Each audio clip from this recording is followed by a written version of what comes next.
Hey, welcome to the President's Day edition of the Golden Bough, abridged version with me, Dr. Luke, as Teddy Roosevelt, our 26th president and fifth cousin, I believe, of FDR. I didn't really understand their relation to one another until I had looked it up for this podcast. And then we also have the lovely Secret Service agent, Jordan, and Ostic could really be any president. He's got the tie, he's got the coat. Also be my chief of staff. How are you doing, Ostic? I'm doing well. How about you? Doing great, man. Doing great. So, um, we should just jump into it. We got a little bit of a hard deadline today, given that it's 2/22, right? This is an important meditation holiday, I believe. Jordan, do you want to explain that? I'm curious because it'll be relevant when we look at the calendar as it relates to Attis. Oh, that's interesting. Often the interpretations I personally place on some of these numerical codes and patterns is not the same as what the mainstream matrix is using them for. 44, a prime example. Mhm. But to me, 22 is all about divine love, divine union within the self, externally as well. I think fitting for my outfit today, Matrix Resurrections is a good example of that and how the frequency of 222 or 22 um, really can take down the system All right. and birth a new one. That's great. Okay, so I'm going to go over the title card here, and we're going to get into part 3 of chapter 34. This has been our study of the myth and ritual of Attis. So, of course, I have Attis in the Sibylle figure. That's how I've been pronouncing Sibylle. Although I'll say that there are so many different pronunciations of her name. Please do not massacre me if I get it incorrectly. I've heard people call her Cybele, Kibble, a variety of other ones. I even was in the YouTube comments of a pronunciation video the other night, and someone's like, "My name is Sibylle, and it's pronounced Cybele." So there is some subjectivity to this. But anyway, some of the subjects we're going to be talking about today, in addition to the back third of this chapter, as they are featured here on the title card, we're going to look at the pine cone and how it connects to Cybele, and looking at a bit of an anatomical synchronicity in regards to the pineal gland and the postulation of dualistic interactionism with Rene Descartes. Also going to be considering some astrological matters and in regards to the assassination of JFK as the sun proceeded into Sagittarius. I want to return to the 1964 World's Fair, which happened on 4/22/64. That 22 is there again. And specifically this time, I want to look at the faith dimension of the World's Fair. We're not going to dwell on it too long, but here is a record that was produced by Billy Graham that went along with his display, or whatever we want to call this, at the 64 World's Fair at the New York Pavilion, called what is it? Man in the Fifth Dimension, right? This is ultimately he's going to be discussing the merger of faith and technology there, and what that might mean in regards to transition from the Kennedy assassination into the Apollo program. We're going to look at Thanksgiving and it's how it potentially lines up in a hybridized fashion with both the Adonis rituals and the Attis rituals, and specifically the Holy Week of Hilaria in regards to Attis. Last time, Ostic asked me if there was some etymological connection between Hilaria and hilarity and hilariousness, and really there is, and I found that there's a connection with April Fools. That's why Mr. T is here on the title card.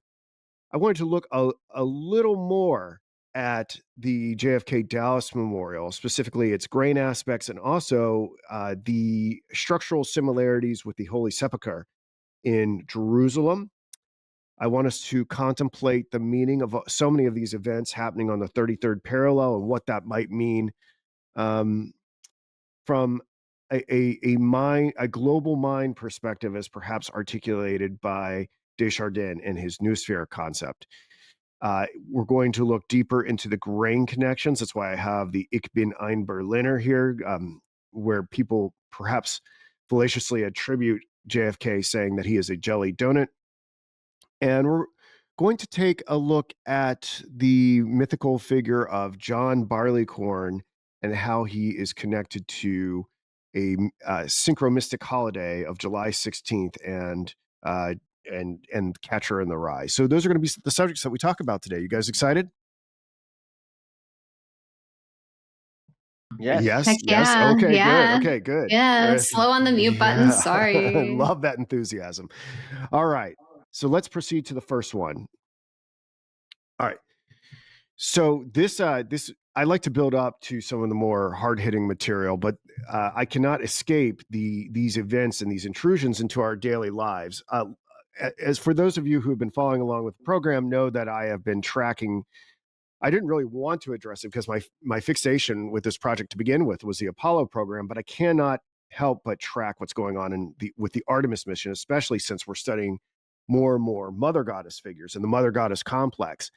And last time we were talking about the Artemis mission being delayed. This is unsurprising because we've looked at so much symbolism that indicates that that it's likely ill-fated from a mythological perspective. I don't know if this mustache is going to stay on the entire time. We'll see.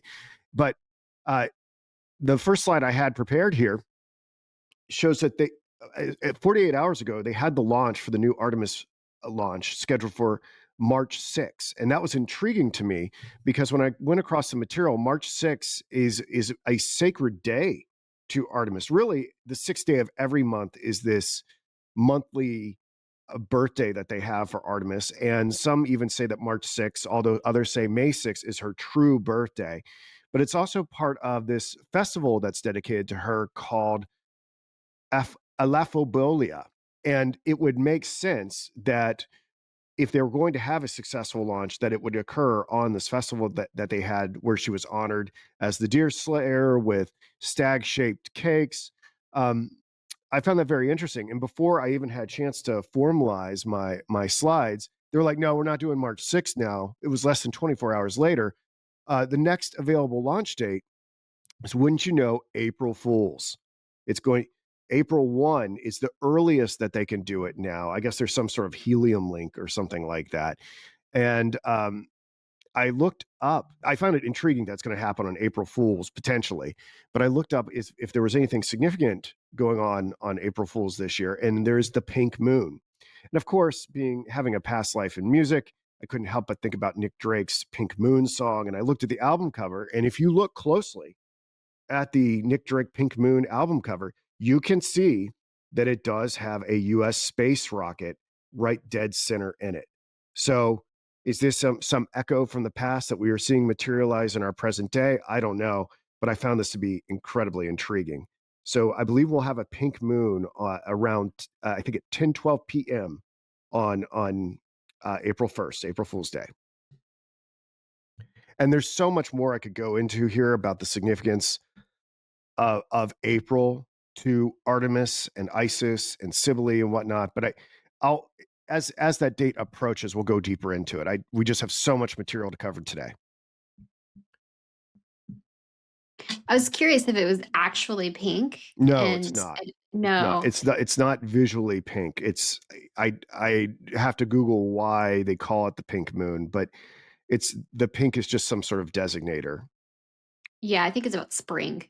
Yeah, and there's ties into the Artemis. Right, and there's flower connections to it as well. Right. So I did this at like 7 a.m, so I didn't have a lot of time to go much deeper in that. We'll address it as time gets closer to the launch. Yeah, I mean, I'm excited for that. Yeah. Do you want to say anything about that, Ostic? I mean, I've kind of been yapping for 10 straight minutes here. No, I was just wondering, like, how would this be connected to the Sibley thing that we've been talking about? But you said that you'll discuss it in the coming weeks, so Yeah, I think I'm we'll have to leaving look. it at the table. Yeah, I think we'll have to look closer at. I mean, aside from the fact that we've looked at in previous episodes that Artemis of Ephesus, right, which Artemis draws her name from, is connected to Cybele worship, right? So we've covered that they are, at least from the same source, or perhaps syncretized pagan traditions.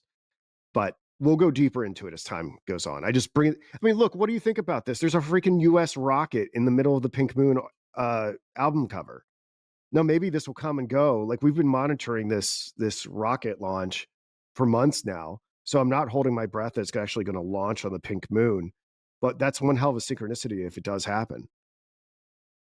Yeah, I mean, the album was made at a time when this thing was in the zeitgeist, I think, Yeah, all these moon missions. So maybe that could have.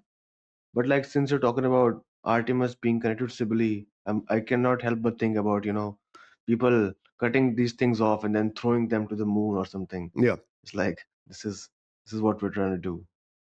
I think Okay. it should be noted that the Nick Drake album cover is very surrealistic. I don't have a lot of deep thoughts on this, but it's like a dream, right? Like it's the stuff that dreams are made of.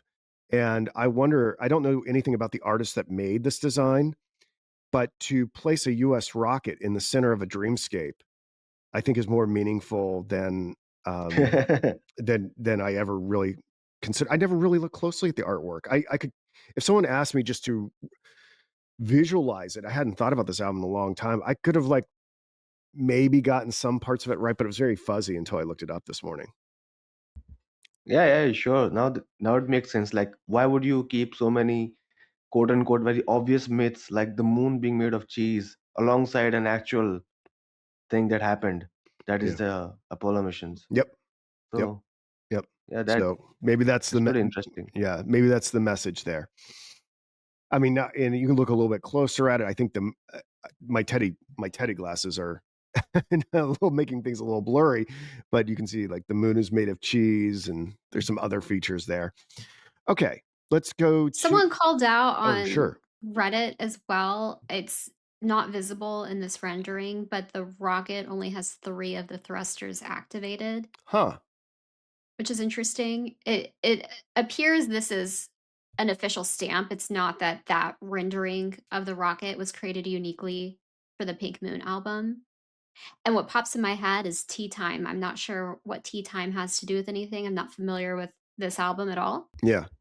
There's a lot Did you say to Mr. decode there. T back? Is it could it be connected? We did have Yeah, I Mr. had T. Mr. T with like just the whole I pity the fool. Yeah, But Jeff. the tea time could also mean Christ. true. Yeah, there's something Possibly. we haven't really I don't addressed this know. at all, but the idea of counting backwards, right, for the launches is interesting because you have to say 10, right? I'm not going to get into that, but you can kind of see where that's going. Okay. Yeah. Um, let's go to the next one. This was one of the more startling finds, and perhaps one of the largest confirmations to me. Although I don't necessarily think that there are. If anyone's new here, I don't really think there's like. I don't really believe in conspiracy theories. I think even people who are trying to conspire are being directed unknowingly by a higher force, be it the collective unconscious or God.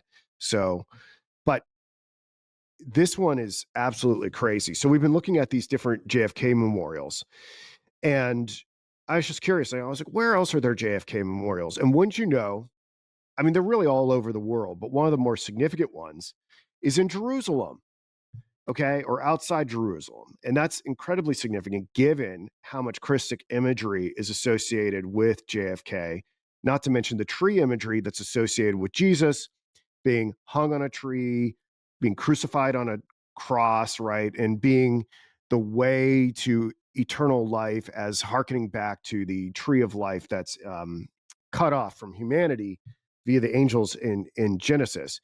But this also corresponds to our study of Attis. So, Jordan, would you mind reading this Wikipedia entry, just the first paragraph, to situate our audience? This is the monument called Yad Kennedy.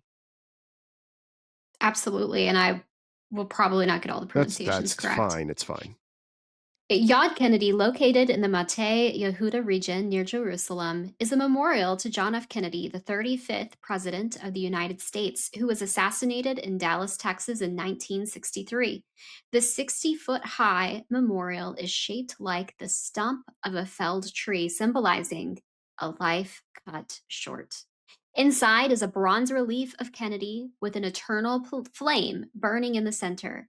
It is encircled by 51 concrete columns, one for each of the 50 states in the United States, plus one for Washington, D.C., the U.S. capital.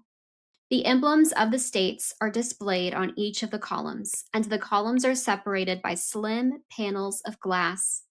The monument measures approximately 250 feet in circumference around its base, and there is space within the memorial for approximately 100 visitors at a time. The monument was built in 1966 with funds donated by American Jewish communities. I mean, this is totally crazy, right? Because we've just I mean, even if you don't know about the Golden Bough, and even if you aren't a little paranoid trying to think about how the Golden Bough can be applied to world events, like it's kind of crazy to be like, oh, what are we going to make this monument? Oh, we're going to make it a felled tree, and then it's going to be kind of empty inside with this eternal flame. That's kind of like a wild concept. Just if you don't think there's anything spooky or strange going on in this world, it's just sort of bizarre in general. And it really adds a new layer to the dimension of like, oh, he was cut down like a tree. Mhm. Not to mention that Attis and all these other dying and rising gods are associated with vegetation, and specifically with Attis, and how we're going to look closer at his festival of Hilaria today. One of the first things they do on March 22nd, there that 22 is again, right? We saw it with the 22 of the world's 422 of the World's Fair, 1122 of JFK being assassinated, and on 322, which was the day that Attis was ritualistically and symbolically cut down, and they would bring this tree in, right? So it's hard to not associate this structure with that Attis ritual. I don't necessarily think it was intentional. I think someone was just like, oh, wait, okay, it was just sort of in the ether. Like this, the president was cut down in his prime. What else do you cut down? Oh, you cut down trees. That'd be a great way to get these 51 pillars of all the different states to work. It also takes place in the context of what's known as the JFK Peace Forest, which we'll look at in a moment. So this gets into the regenerative aspect, because Attis supposedly dies underneath a pine tree and is forever and eternally preserved in some versions of the story as the pine tree. And that's how like the pine cone that we see associated with Cybele, and then perhaps with the pineal gland itself, gets promulgated. If you wouldn't mind reading that little caption underneath this relief that I have there, it fills in a few more details. It's in the blue there. You got it. Attis lies dying below a pine tree in which he was transformed. To the right of the tree, he is represented again as a statuette that could be hung in the tree. Below his left hand is the mask of the river god Gallus, on the banks of which Attis died. Several animals are mourning the death of Attis, including a rooster, Gallus in Latin. Right. So I thought that was interesting that they had figurines, at least in some. Look, there's not a lot of great archaeological evidence for all this stuff. Like when I go and try to find images for the slides, it's kind of the same stuff over and over again. And I don't really have a sense of like what counts as like great evidence, because it's all sort of comparative. Like, well, we have good evidence for this, but we don't have good evidence for that. But it's not like I have great options to choose from every time. But this was interesting to me. I hadn't come across this before, that they actually hung an effigy of Attis or an ornament in a tree. And of course, that gets back into the idea of like, did this influence the idea of Christ being crucified and being put on a tree? Is this somehow connected to Christmas ornaments? We've looked at how it's probably not, that it's like a parallel source of development through the Paradise Place promulgated by Martin Luther. But I just thought this was interesting. If we go to the next slide too, I want to show you guys the Peace Forest. I put this together like 7:20 this morning. So outside of the Yad Kennedy here, you can see that they have this Peace Forest, and that several of the Kennedy family members have gone and planted trees there, right? Not to mention here's an image of Navy chaplains planting seedlings there, or saplings there in 1998. So I can see why like really suspicious and paranoid people be like, oh, look, this is like a vegetation ritual. Like that's what's going on here. And I would say this is like possibly some of the more compelling evidence. I just don't know. I don't think these people know what they're doing from that level. I think, and this gets into this theory I actually, I'll be talking about it a little bit. I'm calling it RAH, RAH. We'll look at it in a second. But I think this is just the metabolism of the collective psyche doing its job. And I don't mean to denigrate any of these individuals when I say I don't think they really know what they're doing. I think they're just tapped in to the greater hive mind, and it's working through them. Well, that's how the mind operates constantly anyway. We are doing things that when you talk about the brain, if what I've learned is true, aspects of the brain that operate on emotions fire much more quickly, and then things that are more based in logic are then used to create a story, a justification, a rationalization of what the individual is already compelled to do. So they probably have very reasonable stories about why they're doing this. Oh yeah. Planting trees is a beautiful thing. There's nothing about this on the surface level that is weird or dark or ritualistic, but I agree with you. It's probably this. I'm interested to hear what you say about raw. That's Yeah. that's an Yeah. It is an interesting interesting title for it. phrase, but if I'm maybe taking a guess, it's just like this raw energy is kind of flowing through them, and then they're playing it out. I'm curious too, do we have egregores for things like Artemis that we've both is Yeah. that part of the model? Is that an aspect of the collective unconscious or something different entirely? Yeah. Are those operating through these people? Yeah. And looking at this photo, there's nothing about it that's scary. They're I think they little just, boys planting trees. I think they're just like trying to do a nice memorial for a fallen president.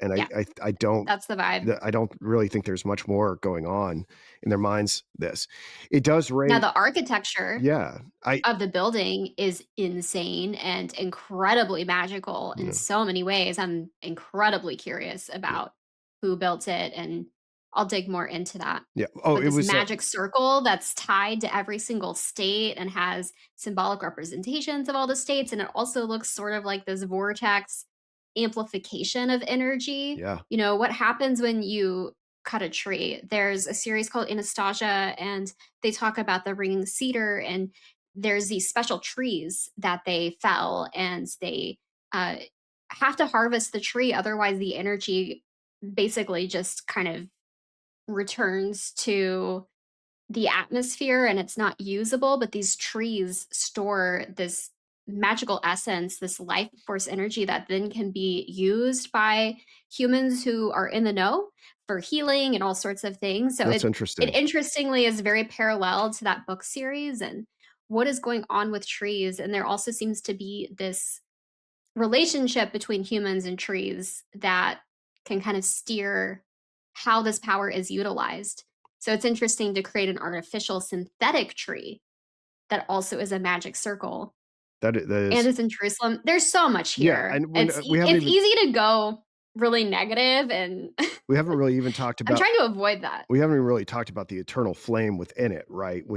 Yeah. Which mirrors the one at Arlington Cemetery, and Mhm. is potentially an artifact that is preserving the essence and the psychological projection that is Kennedy's spirit within that artifact. Osik, do you want to say something about this before we move back to the Dallas Memorial? Um, the when you sent this in the chat, I thought like you were talking about you were trying to say, oh, this is very crazy. Then I thought, okay, what could it be? I did not read the Wikipedia where it talked about it being a country. Then I thought, okay, it's related to Attis, so it must be, someone's, chopped off. Then I thought like maybe I should introspect what's happening in my own life, that these ideas are coming to me. Also thought about those lights at the 9/11 memorial that go up into the sky. Yeah, Like I don't think they're I think they kind of complete each other. I thought like first they're not going up, but now they are going up in that way. I'm not sure, but those lines they're pretty like they were also inaugurated on a day that corresponded to a number of chapters in the Bible. Maybe I think 311 2003 or something, and you'll find what are a number of verses or number of chapters in the Bible. So it would maybe come exactly that. Yeah. So these things are very Christian and Bible related. These things. So. Yeah. Yeah. Okay. So let's go back to the Dallas Memorial, since we can't talk about Yad Kennedy without that. Revisiting this, I mean, something as we looked at the cenotaph that Johnson made, this is Philip Johnson, the architect, it became very obvious, I think, to me, and I hope to you guys too, that this is calling to mind the open tomb that Christ ascended or exited after his crucifixion.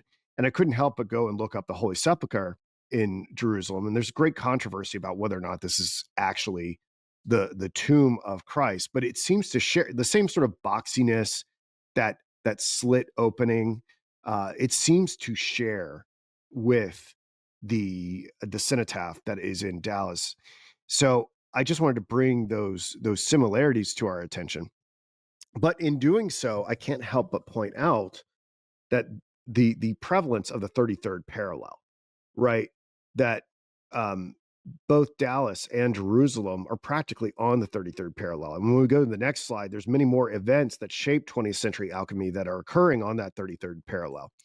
And I think, the traditional sort of conspiracy thinking is like, see, this is their number, and they're announcing it, and they're psychopaths, and they know you can't do anything about it, whoever they is.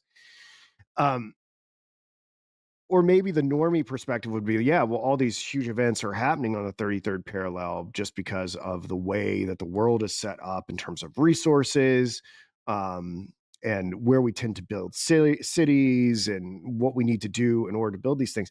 I would say another perspective on this would be kind of a merger of Jungian archetypal theory and Desjardins' noosphere, that if there is something like a global mind, that there, just like our own minds, there's like grooves in it, right?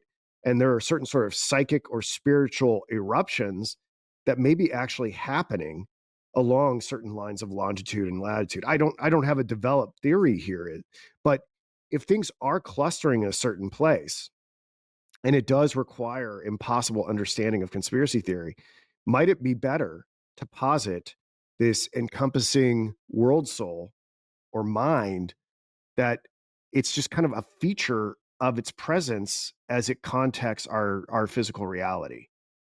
Okay. So maybe it would be better to think about that. And we can go to the next slide, Jordan. I'll just point out some of these other events that happen on the 33rd parallel to refresh people's memory. None of them are perfectly 33.3 or whatever it is. But for instance, you have the Trinity site, right, which is the birth of the atomic age. We have the White Sands Testing Center, where they did a lot of the early U.S. rocketry stuff. Roswell, Dealey Plaza, Dallas in general, Nagasaki, right, where we dropped one of the atomic weapons, Baghdad, and Damascus. I mean, obviously this connecting us back to Babylon. So I'm sure there are more. This is just a handful. I'm really fascinated by how, when we name things in this simulation, in this reality, that the naming of it then sort of imprints this energy and then attracts this energy. So it's not like, I don't know. Well, there's a bigger question here of, are the longitudes and latitudes, quote, real, and we discovered that this one's the 33rd, or did we arbitrarily assign 33 to it?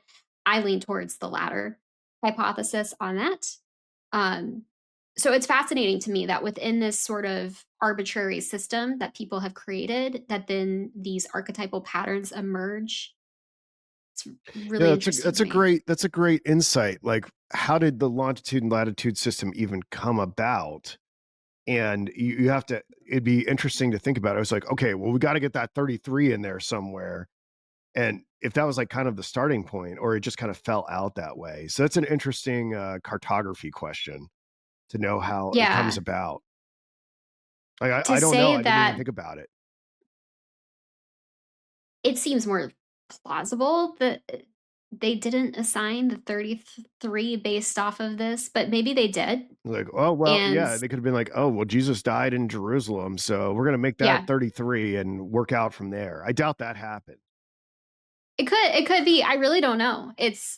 I can only speculate. But either way, there is this intersection between more of an objective underlying reality and then the human abstract concepts layered on top of that more base reality that are intersecting and evolving together. Hmm. Ostic's like, no. Oh, I'm fine with it. I'm happy to see the discussion go beyond the because conspiracy things they stop at this 33 line. Oh, see, so many events are happening at 33. Now it stops. The conversation stops. Now we're gonna Mhm. start speculating about who's doing what. There's so many holes in that theory because you leave out so many other things that are constantly happening in Dallas. Why are they not being considered to be canonical to the world? But again, people would say, okay, these are major events, so they have higher weights. But yeah, I am happy to see this discussion evolve beyond that hard line of because people, even academics. I mean, there's this guy. I thought I talked about this guy with you. This Chinese guy. He's a professor. He talks Yeah. about this history stuff. Yeah. Yeah. I Mhm. mean, even he's open to all these conspiracy things, but he stops at this. So this is his line. Okay, these are things that are happening in on a 33rd line, and these are the events that are the main events of 20th century. The Trinity test, the Nagasaki bombing, and the assassination. So yeah, I mean, I'm happy to see it just to get the ball rolling beyond that. Yeah. That's really See what if there's anything that we're leaving out. that's really what I'm trying to do with this whole podcast is offer a perspective beyond that. And that's, I think one of the slides that I came up with, what was it last time, where I was trying to give more technical academic language to what I was talking about here. I believe I was calling it mythic technological convergence, right? Mhm. And I've got some corollaries I'm going to try to add to it. What I'm hoping is that like I can kind of put the theoretical structure of this all together at the end of this. I've kind of got some ideas for like book plotting, but um, I think generally the idea is that whatever this archetypal reality is that sits on top of ours is like rushing in to fill the void, uh, that, or is it's almost like it's summoned when we start labeling things a certain way or naming things a certain way, and then it kind of creates this motion for these archetypal and mythological narratives to get going. Yeah. Mhm. The So other thing is that you should study. You should just have a quick grasp of what Finnegan's Wake is talking about. I think it's talking about kind of the same thing.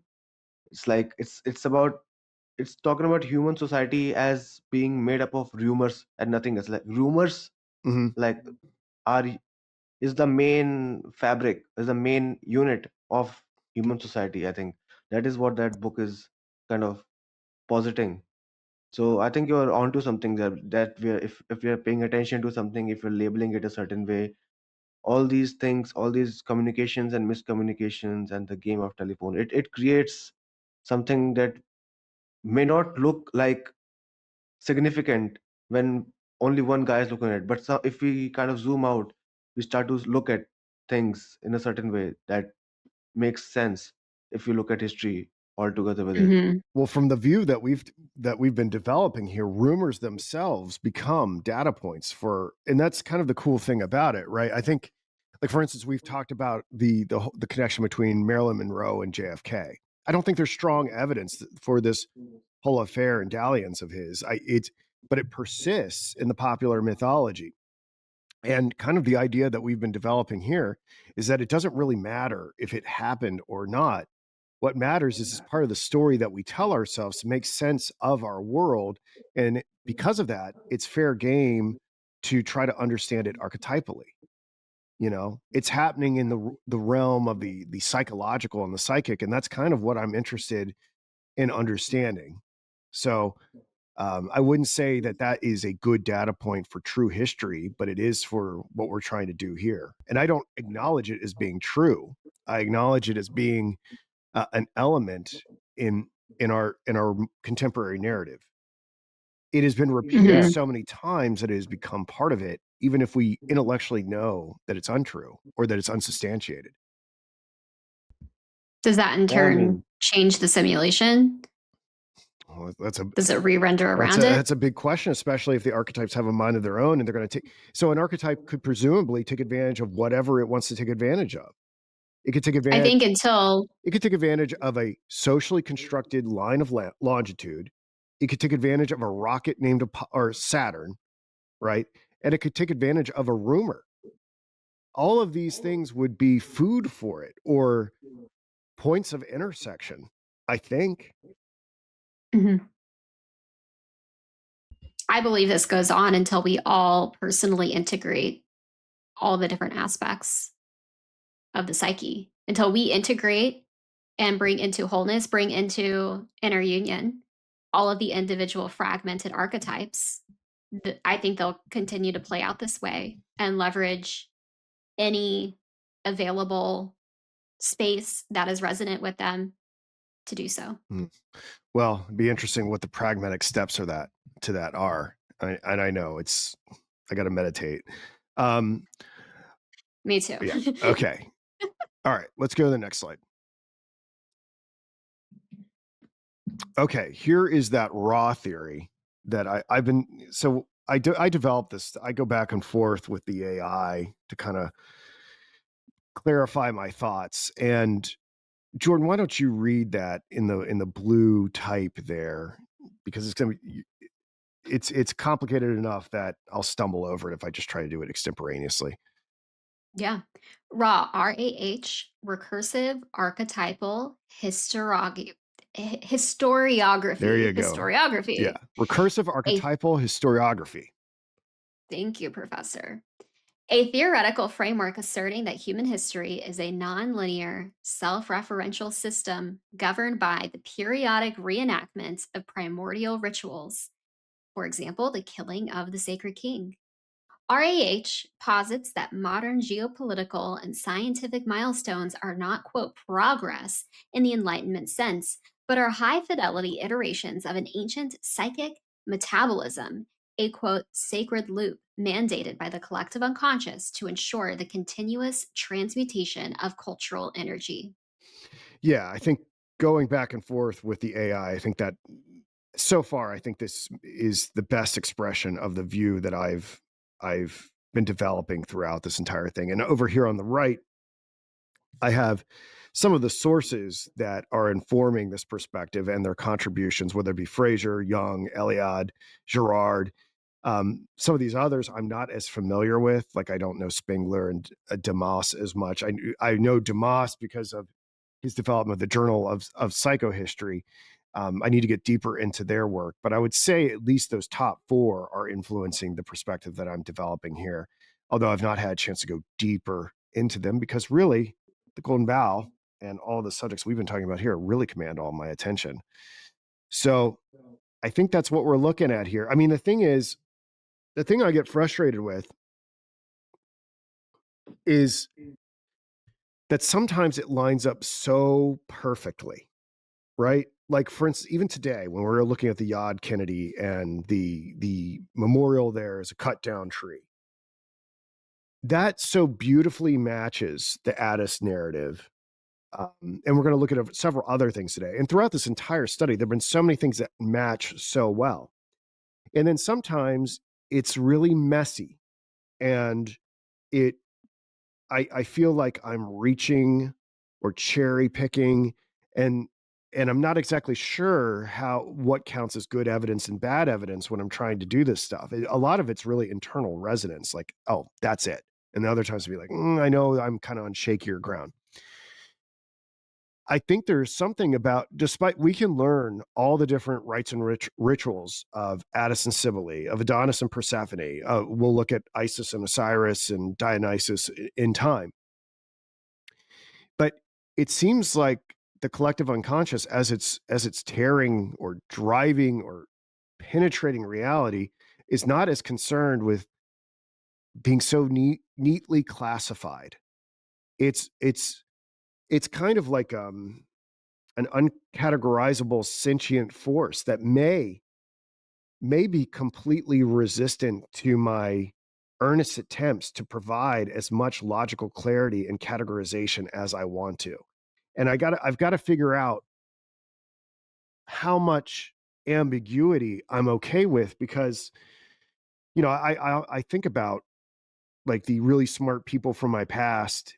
If I was trying to present these ideas and really try to persuade them, it's going to be resistant to a certain degree of rational abstract thought that I'm perhaps uncomfortable with. So I really want to explore that further. I was hoping to perhaps have a little bit more to say on that today, but that's kind of where I am, is how I'm going to simultaneously try to schematize things, but also recognizing the resistance to that by the thing I'm scrutinizing. That's really interesting. The more I learn about Jung's backgrounds, the same can be said there. It doesn't conform to a rationalist framework. Particularly, he's pulling on Volkish, Germanic folk uh, culture. That's the best way I can put it. It's not a rational framework, but then you get the scaffolding of a rationalist framework to present it to the public, but you can see all over the place. It doesn't really totally justify everything that he's proposing. And as a counterexample, I've been learning about I'm blanking on their name, but this cult that emerged out of the rationalist group that produced Sam Friedman, who, ripped a bunch of people off and now he's in prison.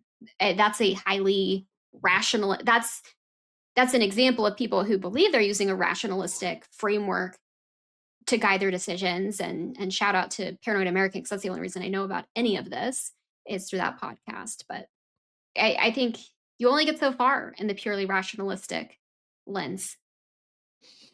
Yeah. What do you guys think about this name? I Recursive like it. I think it's archetypal fun. historiography. By the way, I should clarify. I actually had to look up what the word historiography meant. It's like Mm, the history of history. It's the study of. It's not like the study of historical facts, but how we put it together. meta It's history. something like that. Hmm. I think that is what we're talking about a lot of the time. How did this even emerge? How do we even think about history? Yeah, exactly. Osik, what do you think? Am I persuading you at all? The historiographer is someone who is like a philologist for history. Yes. Yeah, like they could have said histologist or something. Yeah. Well, I think I'm just a trying to histologist might lighten. be like someone who A does person. like allergies or something. Oh. Yeah, sure. Histamines. A Yeah. histologist is a Yeah, yeah. highly skilled laboratory professional who prepares slides and stains tissue samples from humans, animals, or plants. Yeah, I knew histologist wasn't going to work. I have a question for you. Uh, For me or Oh, go Osik? ahead, Ostic. no, I was just thinking that if you're going to persuade people with the rational outlook presupposes that you're going to have some predictive powers with your rational outlook. So, like, if, whenever you state something in a rational fashion, you can only state things that can have you can make some predictions about reasonably well. But, like, since the scope of your study is so vast and so wide ranging, and things keep because what does Girard do? Girard simply denses it down, condenses it to a single model. Okay, if this event happens in this structural form, these are the consequences of what might emerge from it. And I've seen it emerge. And it will not answer for all of Hmm. life. It's mapping life, but it's mapping maybe like 5% of life. But Yeah. no, you have to, if you want to persuade them, you have to pick a lane in a way and then go through it, follow through with it, and then prove with your examples, prove with concrete examples. Because like Attis worship is a concrete thing that happened. Like it's real, and you can show things, but you cannot explain the entire world with that Attis thing, because not everyone believes in Attis things. People are different. It's same Mhm. with like religion and everything. It's like people believe things differently. It depends. But I'm not going trying to push you towards normie perspectives. I'm just saying that you have to have some scope if you want to persuade through rationality. Otherwise, like with the way you have presented your arguments all these months, I mean, there have been months. That's wild. But Yeah. It's You're been a you're long like, but like, haul. oh, we're halfway through. I'm sure you're sick of it, but I think the no, Addis no, and the no, no. Adonis stuff has been very rich. Yeah. Yeah, it's amazing. But like, it's about living in that. It's like you're doing some sort of armchair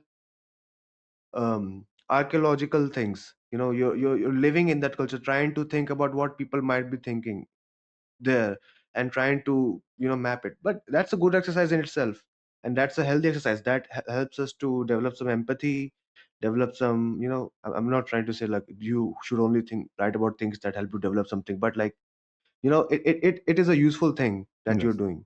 Well, I So appreciate that. I don't think you should. Yeah. Well, I think it's interesting you bring up the predictive power of this. I don't like to make predictions because I'm still learning and figuring out what I I think is going on with this phenomenon. And I mean it's like trying to use engineering and calculus formulas when you only partially understand them. I'm not going to try to go and build a bridge or an airplane or something like that when I don't have mastery of it all yet. I The only prediction I've ever really made with this material so far is is this Artemis mission issue. And The election. well, no, I'm saying publicly, you know, Oh, okay. on this stage. I mean, look, I've I see. predicted football games and the elections and stuff like that to you privately, and you can attest to it. But as far as here in this public forum, it's really only been that Artemis mission. So far, I'm being vindicated by the continual delays of this. But you know, if it spans like 50 years, like it's like, well, we're gonna do it next month. It's like, well, and even if And the timeline can change the archetypes that are in play. sure, We've seen this with other events can switch. sure, The symbolic language that is being expressed is not indefinite. that's true too. I mean, I guess let's say I got complete mastery of this, and people started turning to me as some sort of crystal ball, and I was like getting, you know, I made like 50 impossible predictions, right? Um, would I don't even know if that would if you had someone who's like a strident atheist secularist, uh, like would even if I was like perfect in my predictions, I don't think that would be persuasive to them. They're like even a very good psychic wouldn't be pervasive to them or persuasive. I'm sorry, not persuasive to Yeah. them. I Yeah. mean, you've got to understand a few things. Like you cannot persuade everyone. You have to. Yeah, I mean, it's good that you're taking them as an example so that you can work your way down for normal people. But yeah, I mean, some people they don't want to believe it. I'm just Even if anticipating things happen. criticism. I'm just anticipating criticism Yeah, and trying to make the ideas here more defensible by having imaginary critics, which hopefully they'll yeah, yeah, always yeah. stay imaginary. But having imaginary critics and how I would respond to it. Yes, yes. I mean, this is peer. I think I this is like mean, live action peer review. yeah. That thing about the rationalists. I mean, the rationalists are they do not take a lot of things into account actually. So like people would think maybe okay, I was just 1 minute. Yeah. So I was reading about this guy who made a fortune in the diamond industry, and then I learned that his marriage was fixed when he was a child Who's and he was this? 4 years old. Who's this? Some random Oh, guy is a rich guy who lives nearby me. okay. So I was reading about him, and then he talks about like his marriage was fixed when he was 4 years of age. And then, you know, if you present a rational person with that set of circumstances, like what would a rational person do? Like rational people, they don't think about these things like commitment and, you know, taking like love, like regeneration. They think about incentives that are present Mhm. at that particular moment that cannot, regenerate sometime later in time. And then they make decision, and then they change their own state. They do not stick with the. I'm just talking about, the difficulties of being a rationalist. Mhm. They they do not take these intangible things like love, affection, loyalty, and this time into account. They take very strange things like, economical things, about like utilitarian things, maybe pleasure, maybe these numbers, quantity over quality. So just that. I don't want to take your time. I'm just saying that No, there's a difference. They have a different philosophy of life altogether. So you're it's great. like You're great. very estranged. You're great. Okay, how about I we have a question. Oh, sure. Yeah.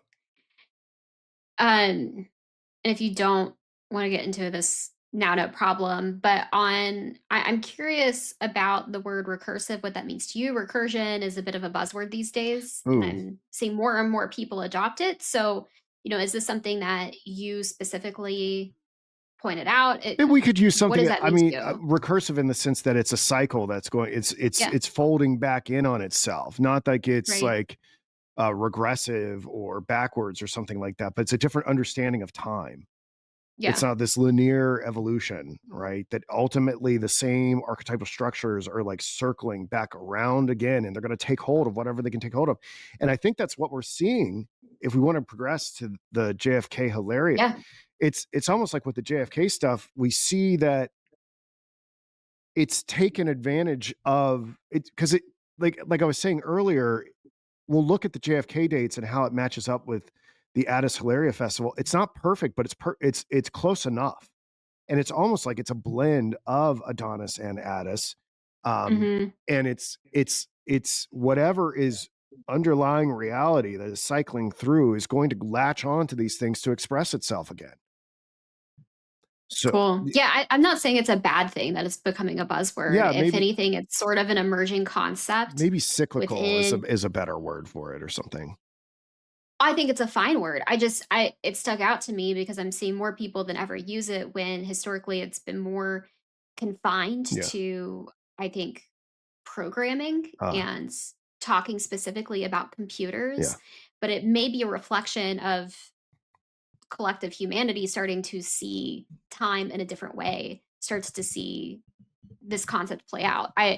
It also seems to be a term that AI itself likes to go to Hmm. sometimes to describe things. Okay. So that's why I asked, but that's my own personal experience. I'm not sure that other people interfacing Well, I do. with Full LLMs have the same full disclosure. experience. I co-write with the AI. I so it proposes something, and then I propose something, and then it starts Yeah, merging my writing and my thoughts with its takes, and yeah, it's so the recursive word may have been its choice. I liked the sound. It gave me like when I was like, we need a name for this theory, and it gave me 5 options, and I liked that one the most. yeah. I think it adequately Yeah. describes what Yeah. is going Yeah. on. Okay. So Jordan, what about you? I think for our audience, I think we need to go through the specific days of the Hilaria Festival. Would Okay, you mind? Would you? Because it's important for us to get our minds around these for what's going to follow. Uh, what do you mind just reading each row from March 15th down sure. to March 28th? Okay, Yes. So we kick off the Holy Week of Sibyl's, however you want to say it, civilly. Yeah, on March. Heard it every way. yeah. On March 15th, the ritual's name is Kana and Trot, and the symbolic meaning is that the reed enters. It commemorates Attis being found as a baby, an infant, in the reeds of the river Gallus. And the action they're doing is the reeds are carried into the temple of Sibyl by the canophory, and fasting begins for the high clergy, for the priest class. So this, I just Then, want to point out this word Cana and reed is very important. So just kind of, I want to bracket that. Keep going. okay, Cana and Reed. March 22nd, Arbor and Trot. the tree enters and marks the death of Attis under a pine tree. He is cut down in his prime. A pine tree is felled, wrapped in wool like a corpse, and carried in a funeral procession by the Dendrophory. The next day, on March 23rd, we have the Tubilustrium. It's the purification of the horns. It's a transitional day of preparation and cleansing where the sacred trumpets are purified. Participants prepare for the quote day of blood through intense fasting. Trumpets, is this like a actual musical instrument, or am I? I didn't drill down on that. I'm assuming they're musical instruments rather than like cornucopias. Okay. But I'll look into that. And I imagine the trumpet itself is the horn. Yeah. Now I'm thinking of like, I didn't even think about it, but now I'm thinking about like the playing of the trumpet at JFK's funeral and stuff. So, okay. Oh. Yeah. Okay. Taps in general. Yeah. Okay. The following day, March 24th, Dies Sanguinis, Day of the Blood. It's the climax of grief and represents the self-castration of Attis and his final descent. The ritual is the Galli, the priests, perform ecstatic dances, flagellating themselves to splash the altar with blood. New initiates undergo ritual castrations. This is getting pretty crazy. The next day is March 25th, Hilaria. So this, I'm assuming, is bolded for emphasis. It's a peak of this ritual. Holy Week, it is the day of joy, the resurrection. Attis is reborn, symbolizing the victory of spring over winter. The ritual includes a day of universal celebration, masquerades, and license. Public games are held, and grief is strictly forbidden. So we've done all the grieving. We did the crazy, horrible self-flagellating and castrated ourselves, and now we let all of that go for joy. What is license? What does that mean? Just it's permitted, and this is going to get to Ostic's concern about the connection between hilariousness and hilaria.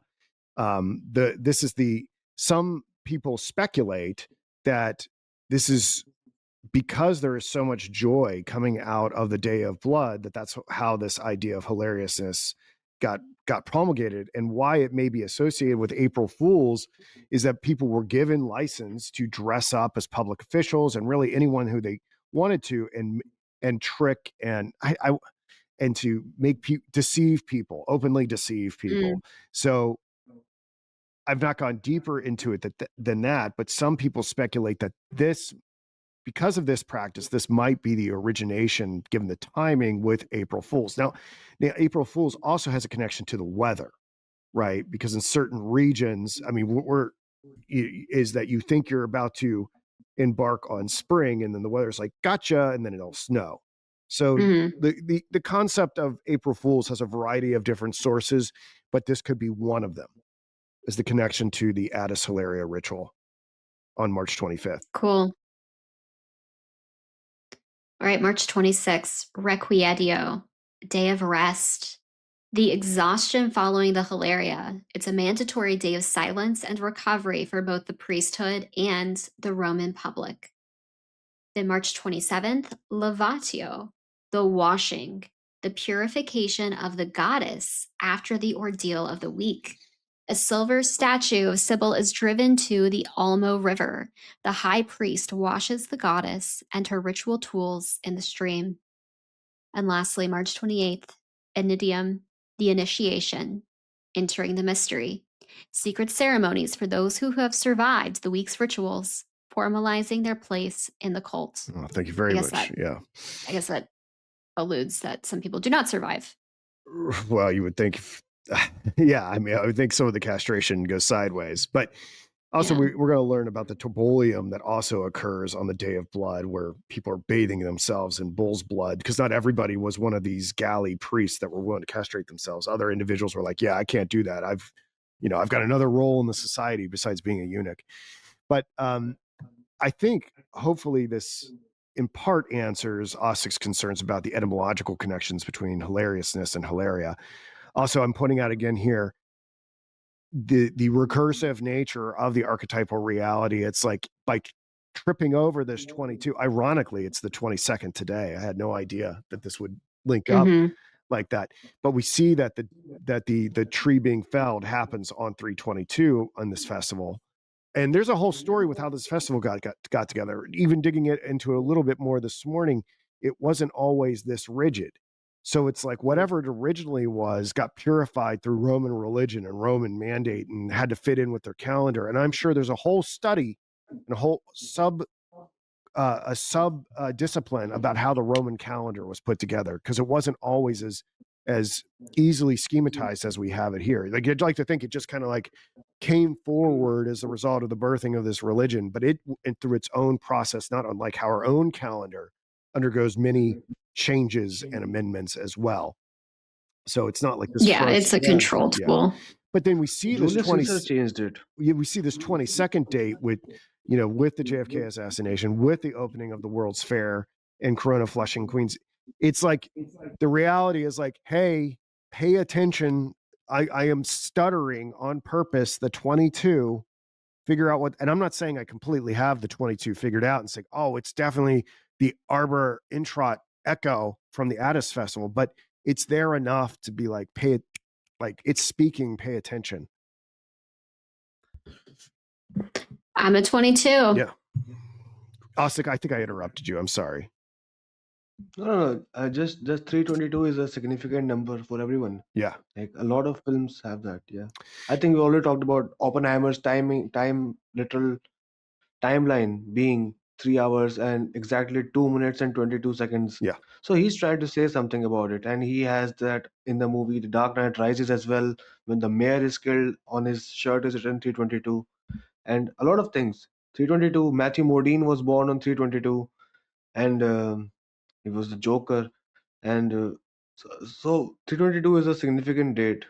I also thought that no, that happened somewhere else. I don't know. I have to check. I think Joe Biden got vaccinated on 322 or at 322 or something like that. Yeah, 322 is a significant date, and something else also happened. Let me remember. I think some attack happened in Russia last year. That looked like it was happening in the movie Tenet.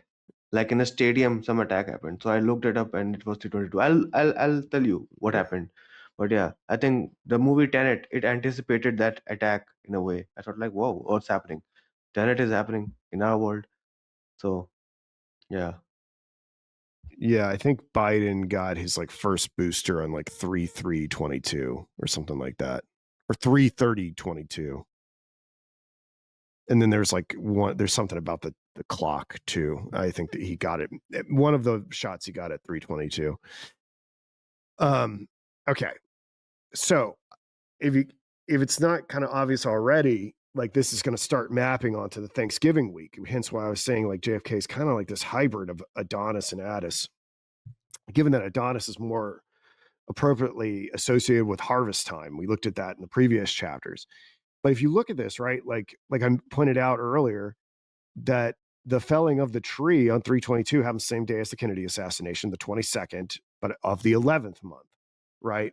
And then there's the day of mourning on the 23rd, right? That and then we have the day of blood, which is on the 24th. And when we get another sacrifice. We get Oswald is killed on 11/24, right? And I think I haven't gotten deep in this because it's for future chapters, and I'm sure we're going to revisit it.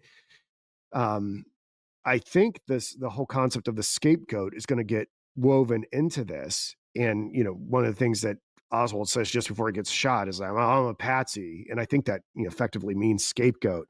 So what that actually means in terms of sacrifice and cleansing and whatnot, we'll get to eventually. And then the ritualistic burial of Attis and all the resurrecting rites happen on March 25th. Well, then Kennedy's funeral, they have the state funeral after he's laying. There's the day of peace. He's laying in the East Wing. They have the state funeral on November 25th. So the 25 and the 25 rhyme again.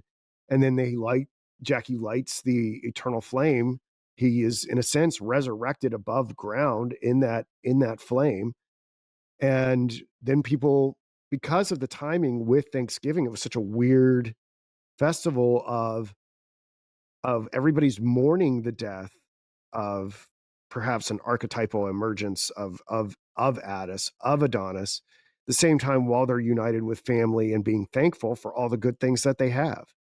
So, and then there's like the questions of the washing of the Sibylle figure. I'm not exactly sure how this all fits in. It gets a little rough around the edges, but I think it tracks enough to be like, this is a very strange thing. At least for that moment in American history, it's like Thanksgiving week got turned into the Hilaria Festival. And there's more. Perhaps we'll go to the next slide. I think it's LBJ. Is that the next slide, LBJ? It'll count. Oh, is the next slide LBJ? I'll get to it eventually. It's out there. That's going to be the craziest slide right there, the John Barleycorn one. We can go back to where we were, Jordan, if you like. This might be a good time to take a snack break too, to be honest. If you want to give me 5 minutes. Sounds good. I'll pause it. Yeah, let's take 5 minutes.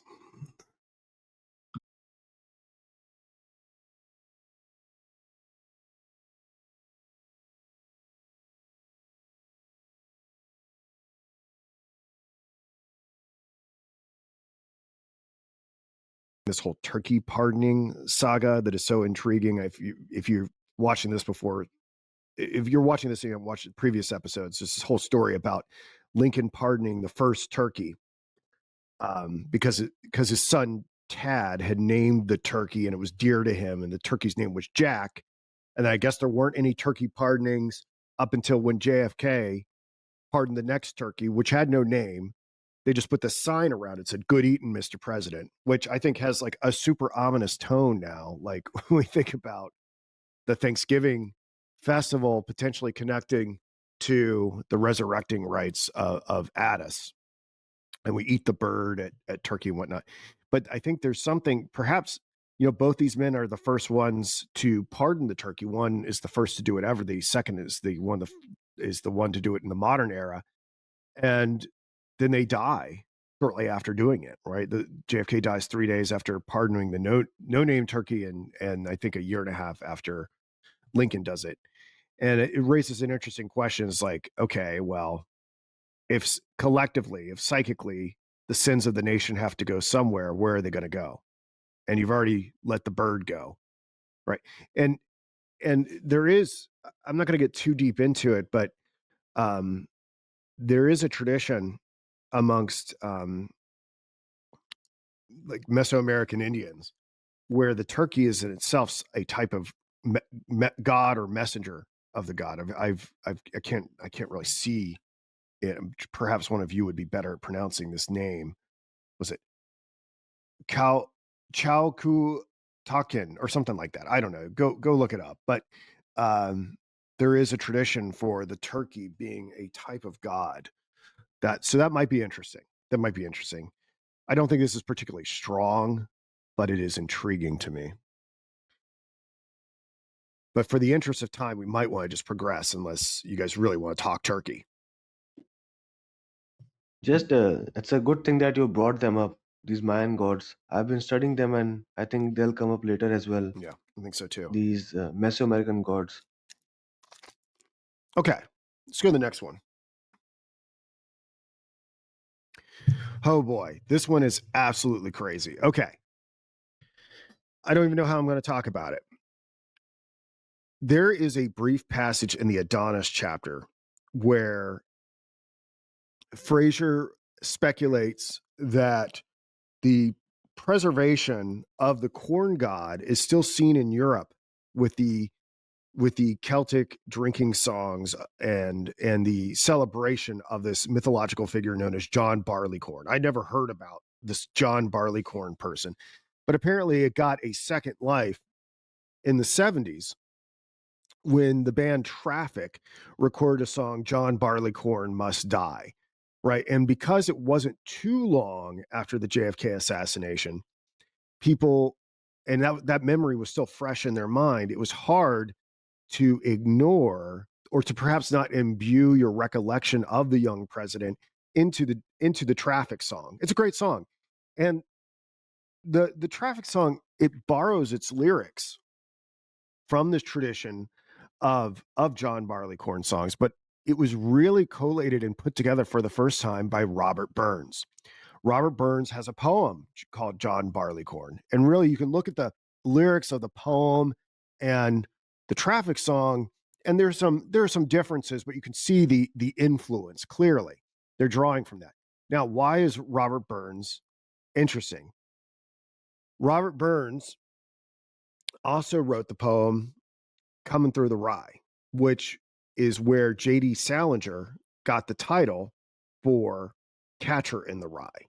Okay. And there's this whole conversation about whether or not J.D. Salinger properly understood what Robert Burns was saying about coming through the rye, if there was like a sexual dimension to it, and really what the meaning of Catcher in the Rye is, which requires so much more study than I have time to address today. But, and I'll get to this in a moment, we're going to circle back to this. The reason why Catcher in the Rye is potentially important, and it's connected through this poet who's also connected to John Barleycorn, is that it was released on July 16th, 1951. And this is a perfect example of one of these synchromistic high holidays because all these crazy things happen on July 16th.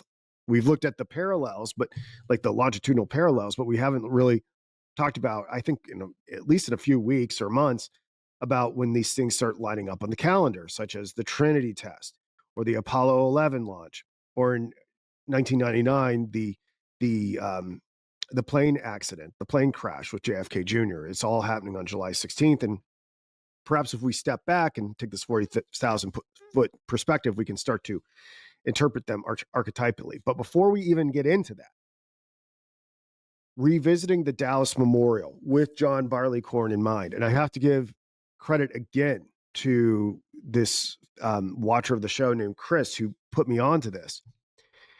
We've talked about all the different columns, the number, the columns that are touching the ground with the JFK Memorial and how their allusions to the Saturn rockets, the slit, and how it creates the illuminated cross within it, et cetera, et cetera.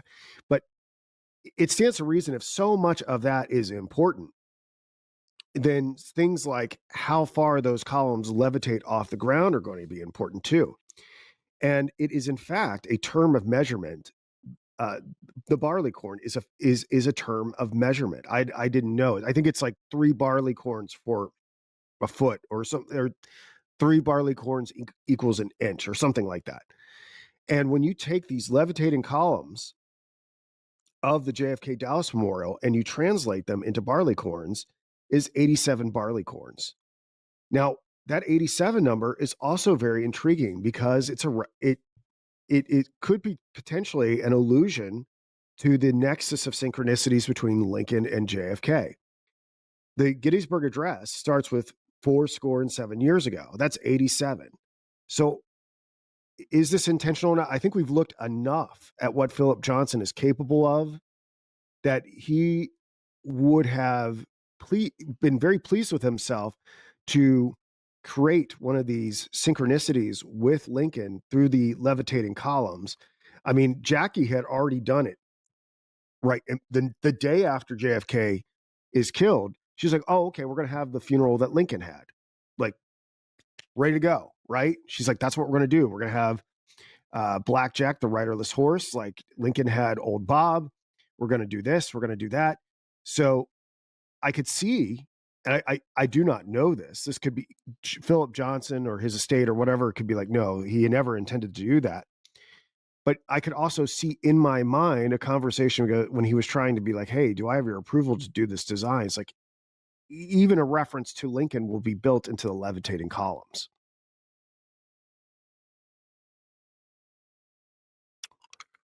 Now, Yes, this is very interesting, and I like the way that you brought up the book The Catcher in the Rye, and I agree with you. I think he would have gotten quite a kick out of it to have a such an obscure reference to Lincoln. You know, you have to look for it. Yeah. I think he like these people, they enjoy puzzles. Oh, So I mean, I enjoy them like, too. I hope they make the yeah, puzzles for people like us. I think they kind of do. And what's the fun of making a they puzzle do, so they that do. no one can solve it? You know? Yes. So yeah, I mean, these dates, they are very important. But the thing I wanted to bring up with the Catch in the Rye thing, that I recently read about it, and people talked about it being related to Freemasonry initiation, the That's what they Catcher in the say. Rye book.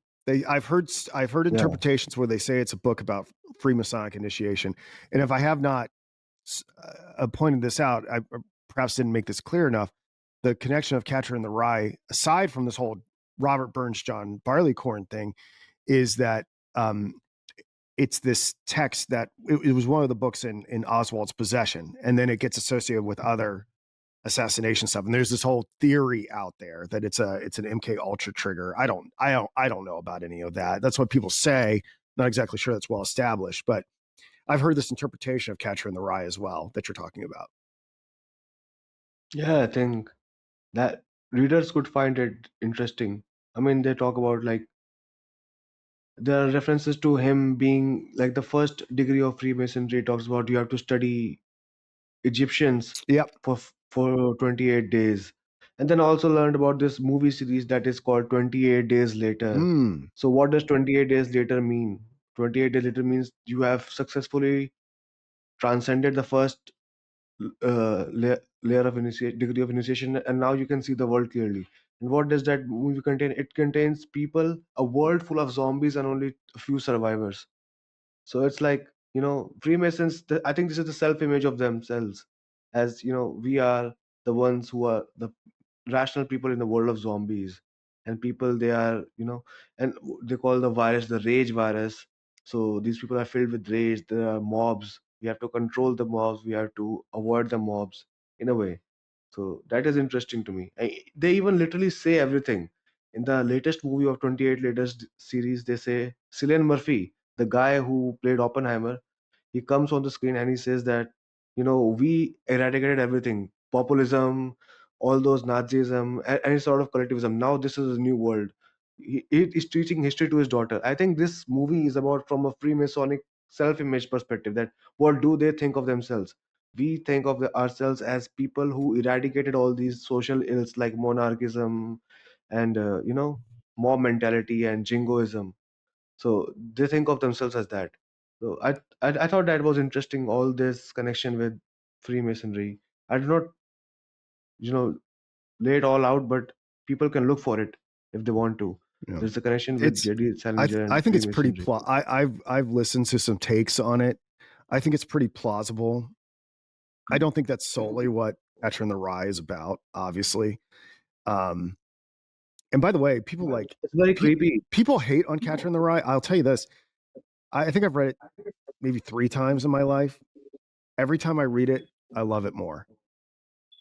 It is, maybe you guys don't feel the same way, but most people I talk to who read Catcher in the Rye, they go, I don't get it. It was something we were forced to read. I think it's a really beautiful book. Something else. It's well written. What's that?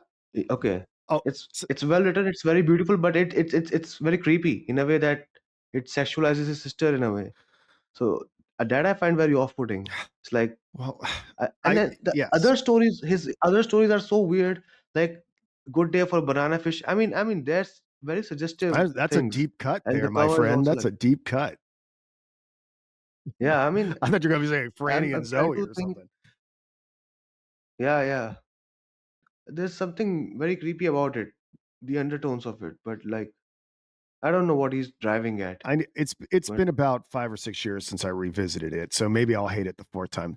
Something I will say that both of these books that are associated that sort of get woven into the JFK narrative through Oswald and through the monument or whatever, these are both references to corn and to wheat, right? So that kind of, and we're going to look at I have a couple slides where I just was like, I was trying to find anything associated with JFK and bread.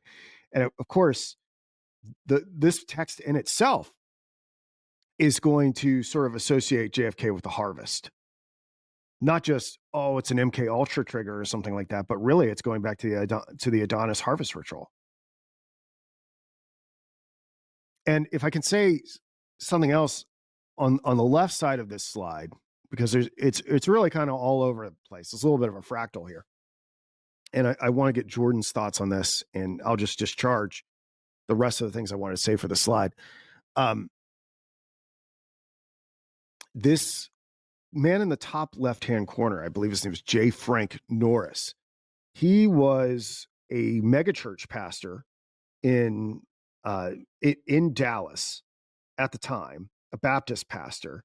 And Dallas was a really interesting scene. I remember going back and watching some of these Walter Cronkite videos about the assassination as it happens. And he's initially speculating, oh, Dallas is this hotbed of right-wing activity. He was kind of reading some tea leaves and trying to put out there that right-wingers had killed JFK, when it turns out that it was Oswald, according to the official story, and that he was a communist sympathizer, and it was revenge for the Bay of Pigs invasion that was failed. And that gets in the whole thing about swine and the association with Adonis and Christ. But Norris was one of these individuals that ginned up a significant amount of that evangelical anti-communist sentiment that was going on in Dallas. And there's a whole thing about that. There's this general named Edwin Walker as well, who supposedly Oswald tried to assassinate before JFK. I haven't even had a chance to get into that. But one of the things that Norris did was he was one of these prohibitionists. And at the time, when the prohibitionists were putting out their propaganda, the way that they would attack drink was to have this personified. They took the John Barleycorn figure and recontextualized him during this prohibition movement. And he was this individual that they were trying to do away with, right? So it kind of takes the story of John Barleycorn and takes it in a different direction. And Norris was so rabid in his teetotaling that he staged a mock funeral for John Barleycorn in Dallas in 1919. And you can see some of these other cartoons here. These prohibitionists, they personified John Barleycorn as like an anthropomorphic drink as well. And the prohibitionists, like, after him, they're going to capture him or whatever. And they did this mock funeral. And really, there were mock funerals for John Barleycorn all over the country. It wasn't just Dallas. This headstone here that even hints at the resurrection of John Barleycorn. This one might have been done in Boston. I'm not exactly sure, but it gives you the idea of the atmosphere of the time. And JFK, the last speech that he gave before being assassinated was a mere blocks away from where this fake funeral for John Barleycorn occurred in 1919. Is that meaningful or not? It's this eerie resonance and echo from the past. And to make it even a little bit stranger, people don't really talk about this too much in modern politics or whatnot. Like, I think our mind really only goes back to about 1960 when we talk about politics and JFK. But JFK had a lot of money. You know, JFK was not like Nixon, and I'm not some great historian on Nixon, where Nixon kind of did it all on his own, right? JFK came from a very moneyed family, a very well-to-do family. Not to take anything away from JFK, he earned a Purple Heart and had his own personal struggles with pain and loss that he had to deal with, but he had a different path to the presidency than, say, a Nixon figure. And his father, we've talked to a little bit here about in the past, but his father was Joe Kennedy. And Joe Kennedy made his money in large part from alcohol, from making alcohol. So JFK is the son of like an alcohol baron, or if that's the appropriate way to talk about it. And you can see how this John Barleycorn, through the prohibition movement, through being the son of someone who made alcohol, and through how it's kind of attached to Robert Burns, is kind of constellating itself around JFK. That's all I got on that. And I guess we could go through some of these July 16 events. I mean, one of the more ones that's most interesting is that JFK Jr. dies on July 16th, the publication day of Catcher in the Rye, which the passage that when I say Catcher in the Rye is a beautiful book, I'm thinking about when Holden is talking about how he wants to be a catcher in the rye and save children from falling off the cliff. You know that story, you know that part where the kids are running through the field and he just like, all I want to do is to make sure they don't run off the cliff so that they don't fall, right? Well, JFK Jr. falls to his death on the publication date of Catcher in the Rye. Now, what this all means, I don't know. I haven't had a chance to go deeper into it. Now, I've said that there's something Icarian about this, right? His father's main project associated with the sun god, Apollo, launches on July 16th, and then the sun is flying on July 16th, and he tries, I guess you could say mythologically, attempt what his father did, and his wings melt and he falls back down to earth. So he's got that Icarian charge to his life. That's about all I wanted to say about this, unless you guys want to weigh in here. Well, if anyone wants to do an occult history of Dallas show with me, let me know, because I feel super inspired. You just barely opened that up, but as a Dallas native, a lot of this is super fascinating to me, what you said, Luke. It's multidimensional. The John Birch Society had a very strong presence in Dallas. Yes, that's right. Which goes along with what you're talking about, the right-wing coalition. But the John Birch Society has a lot of other stuff going on. There's people who are more educated than I about some of the more occulted things happening and some of the very prominent historical figures associated with the John Birch Society. But Dallas was a stronghold for them. And you're talking about just this very weird time leading up to the JFK assassination. I think in general, when we study many of these events, simply for time's sake, we're missing the cultural cauldron that these events emerge out of. Right. And in Dallas specifically, there were some unfortunate things happening. My family has KKK photos in a box somewhere. No one will tell me whose they are, but the stats on how many people were KKK members is not great. So there were these weird undercurrents happening, I would say, throughout the masses, to borrow Heidi's phrase, porch masons, like people who are in these different organizations who may not be tied to these elite family bloodlines, if you will. But a lot of people were in groups and organizations like this in Dallas leading up to the JFK event. I don't know. It's just super interesting. And all you have to do really is walk around the AT&T campus to know that there are things happening beyond that. It's not just your average Joe Schmo, having these anti-communist, segregationist viewpoints. There are also, at the same time in parallel, these massively influential organizations and money movers who are, I think, intentionally, energetically gridding the area. Yeah. Had you ever heard of John Barleycorn's fake funeral? I didn't know about his fake funeral. I have heard of John Barleycorn before. Maybe someone did teach me about that, but in this moment, this feels like fresh information. Very strange. It does kind of go into some of the Masonic rites, and we talked a lot in the Golden Bough about fake funerals. Yeah, we're going to talk about them more.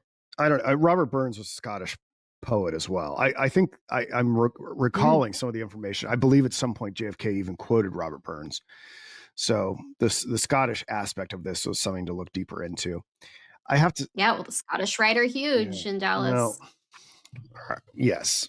Saying this in a nefarious way. I'm just saying, like, these cultural currents are all coexisting. Right. I'm not.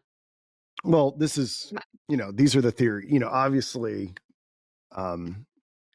Hoffman and Downard and people like that want to pin it all on that. I have a different take. So Yeah, I know. That's not why Yeah. I'm not trying to yeah. pigeonhole it. Okay. I'm just saying Dallas was an interesting place at this time. Definitely. Okay. By the way, I am realizing that we have like 35 minutes left and have 10 slides to go through. So we might want to just keep a timer and keep it to 3 minutes to get through this so we can, if that's okay. All right, very quickly, I want to say this. The sun transitioned into Sagittarius when JFK was assassinated. And what's interesting about that is that Sagittarius, the centaur Chiron, is an archer. Okay, and Chiron either was blessed or learned archery from, well, wouldn't you know, Apollo. So I don't know exactly how, like, Jordan knows infinitely more about astrology and how it interacts with our realm. But the fact that JFK leaves this world as we're transitioning into Sagittarius, and then we shoot our arrows at the moon to land there, and they are guided by Apollo in mythology and are named as such in our technological convergence, is not lost on me. It is interesting also that the distance between that Hilaria festival, which occurs in Scorpio and moves to Sagittarius, is about 8 months. And I don't know, maybe something about gestation is going on there. Not quite 9 months, but I believe it's like 8.5. So I wanted to bring that to our attention, just point out the connection between JFK's death, archery, Apollo, and then the moon missions.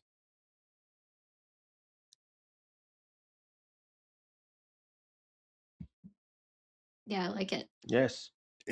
Feel free to, if we don't finish, we'll bring it up next week. But Come back. But if Okay. you have something you want to say, make sure you say it. Okay. I'm good to keep I think going. we've already discussed this. Yeah, we Oh, have. have we? Okay, then I suck. All right. No, there's just so much. There is. Okay, we're gonna talk about Attis and bread real quick. Okay, if we can go to, oh no, I skipped ahead. We're gonna talk about the World's Fair 754. Real quick about this, I want to talk about the faith dimension at the World's Fair.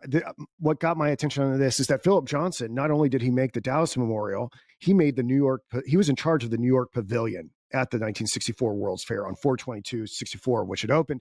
And one of the main things that was associated with the New York Pavilion that no one really saw is that he had commissioned Andy Warhol to do to do a feature called "The 13 Most Wanted Men," right? And it got canceled because he took like the top guys that the FBI wanted, and I think like 7 of them had Italian last names, and he was concerned about alienating Italian Americans, so they painted over it with like silver paint. But clearly, the choice of 13 most wanted. Why 13? Well, because that's a reference to Jesus and his apostles, which in and of itself is kind of cheeky and perhaps not that interesting. But when you take into consideration how many denominations and faiths were represented at the 1964 World's Fair, like the Mormons had their own crazy pavilion, and crazy in the sense that it was majestic and wonderful.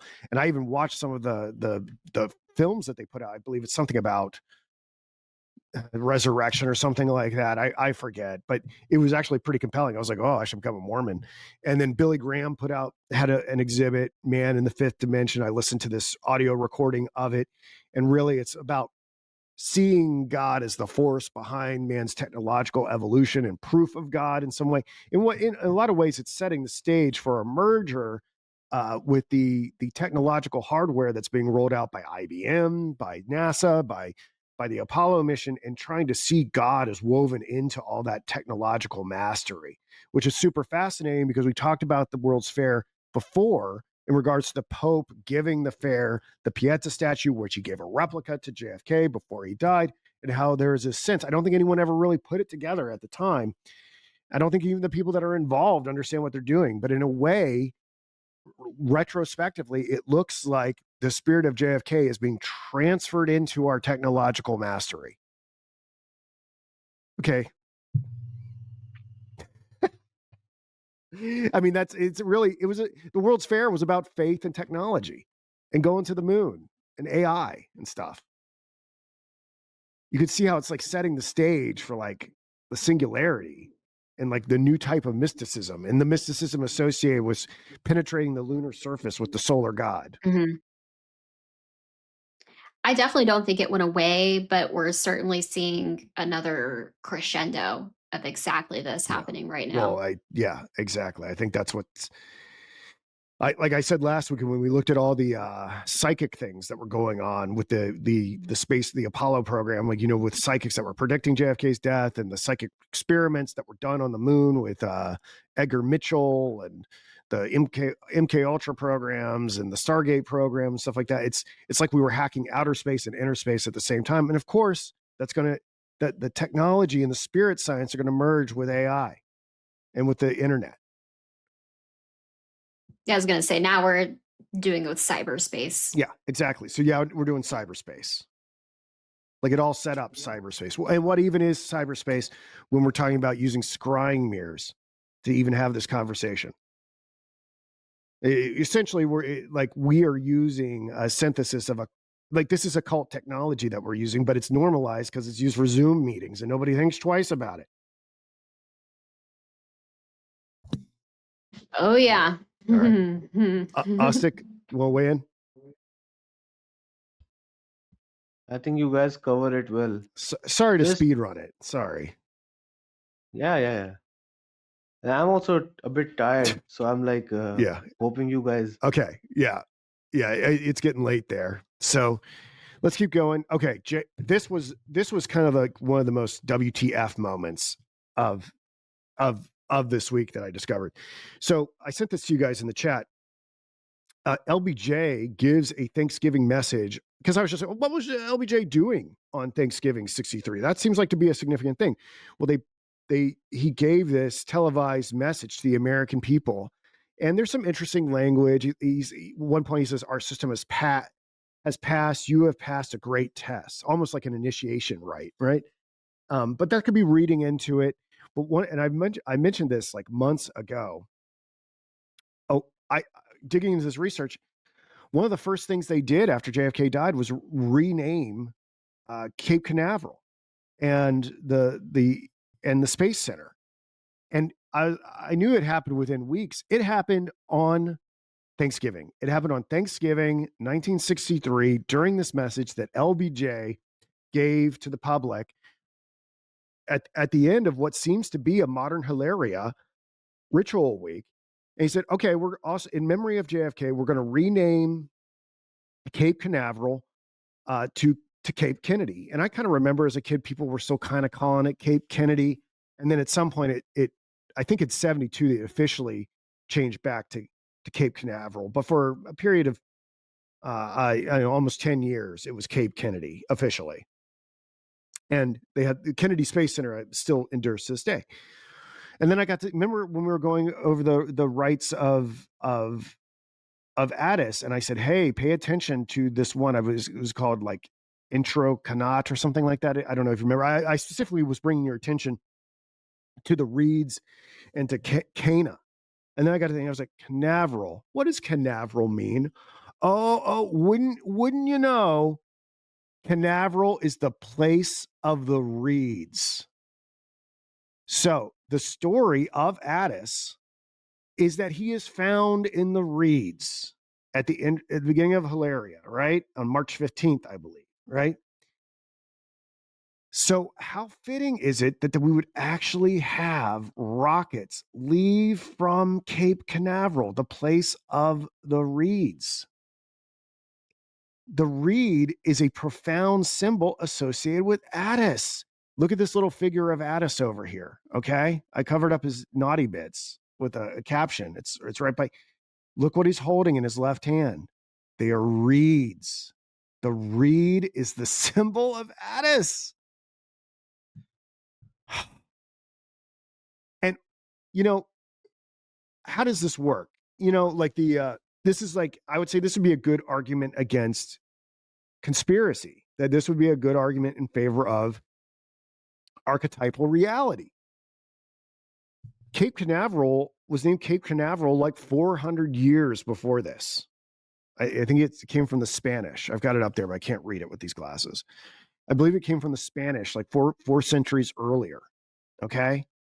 And then you have like Jules Verne talking about, oh, we're going to, in like 100 years earlier, talking about how we're going to go to the moon, launching from Florida, not Cape Canaveral. I think he said it was going to happen like Tampa or something, like not too far away, but basically Florida. And the idea is that I guess Verne, it was like the ideal spot to take off because of how gravity works or something, whatever. But like, it's like, how did he even know that the U.S. in the midst of like the Civil War was going to be the country that would go to the moon? Like, I don't think that would be obvious to me in 1863, but what do I know? But I mean, look at this. This is crazy. I was like, what do you think? One of the best slides, one of the best synchronicities. You like that? Yeah. What do you think? This is insane. Do you think? Also about the thing about then the April Fool's Day giving them the license to fool people. So that is interesting. Yes. So Yes. It's like a bit of a joke. this, yeah, I mean, this is something way deeper than I thought. I did not think that there will be exact one-to-one correlation, but now this is pretty insane. It really lines up sometimes, not all the time. I mean, specifically, he makes the announcement on 11/28, you know, and you know, the Attis figure is found in the reeds on March 15th, according to that festival. So it's kind of like Kennedy's found in the reeds after it's already done. So it's kind of out of order, you know? But or is he like there's also this washing period that happened when we looked at the festival where Cybele is taken into the water. The statue of Cybele was cleansed. I'm not exactly sure when that would have happened. Is that what this is a reference to? That he's put in the reeds again and he's being ritualistically washed? Not exactly sure. It's messy. It's messy, but there it is again. Just the fact that Cape Canaveral is related to Attis itself is an achievement for me. Yeah. I mean, like literally, Kennedy. That is enough for me. You don't have to align it with festivals or anything. Good. I'm glad I know what your threshold is. Yeah. All right. Jordan, you want to say anything on this? We got 20 minutes. We're 5 minutes on this slide. Okay, so. let's go. Okay. I perhaps already alluded to this at the very beginning. We have this strange synchronicity where one of Cybele's symbols is the pine cone, because Attis takes on the form of a pine tree and she wears this as remembrance or whatever, you know, unification with the Divine Mother again. It just so happens that there's a giant pine cone at the Vatican. It's called the Vatican Pina or something like that, right? And going deep, I had no idea. I'm not Catholic. I hadn't gone deep into this, but as the Vatican is built on the Vatican Hill, this is happening after the Romans had consulted the Sibylline text, brought in the Cybele worship, and erected these different temples on the Palatine Hill and the Vatican Hill. I believe the one that was on the Vatican Hill was called the Phrygium, where they did the slaying of the bull, where they would have the blood baptism, right? And there are some remnants of the Cybele worship still at the Vatican today, and a variety of other pagan gods are still there as well. And they do these excavations of the Vatican. They find these old altars that were connected to the slaying of the bull that happened there, and the drenching. But it's kind of crazy, right? When you talk about these baptisms of blood, and then obviously we have water baptism that's going on within the Christian religion. But and even Dante here in the Inferno acknowledges the presence of this pine cone. His face appeared to me as long and broad as is in Rome the pine cone at St. Peter's, and in proportion were the other bones. So I learned a lot about, I guess the whole reason why the Vatican was built where it was is that the Circus of Nero was there. And I guess that's where Peter was crucified and his tomb was. And that's why because I guess the whole idea that Catholics have is that that Peter is the rock that the church is to be built on. So they built it where Peter died. And so in time, either through religious synchronicity or facts on the ground, some of these images and ideas get assimilated into the grounds and the architecture of the Vatican. But I guess the thing I was trying to say here is that the symbolism of the pine cone, which is connected to the divine spark, is also part of our brain structure, the pineal gland, and that even before Descartes, people must have known about this. So you see here with the Eye of Horus seems to kind of match a cross section of the human brain. And how did these ancient peoples even know about these things, right? Like that potentially like the seat of the soul was the pine cone, and that this is connected to whatever theology they had about the pine cone and Cybele or the pine cone and Horus.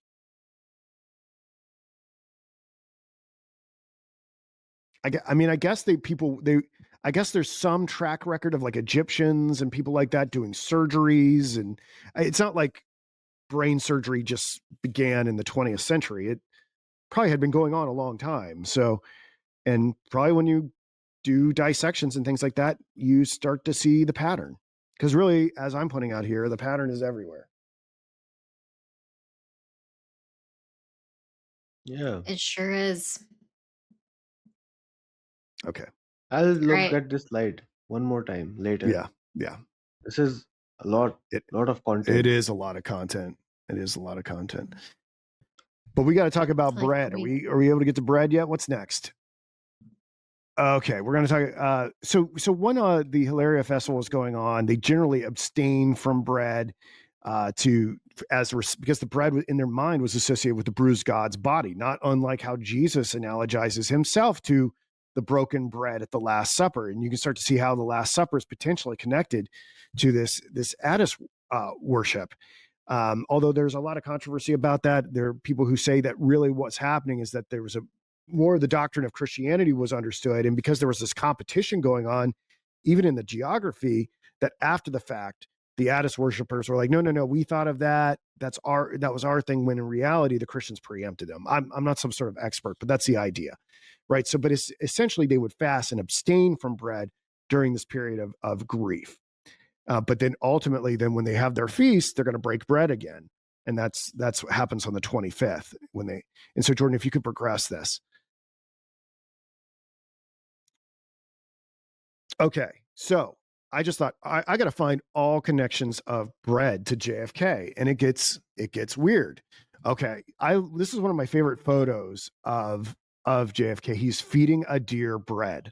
Now, this is interesting to me for a lot of different reasons, especially now that we know about John Barleycorn and the bread associated with the battered body of Attis and all the things that we've looked at with the Adonis harvest.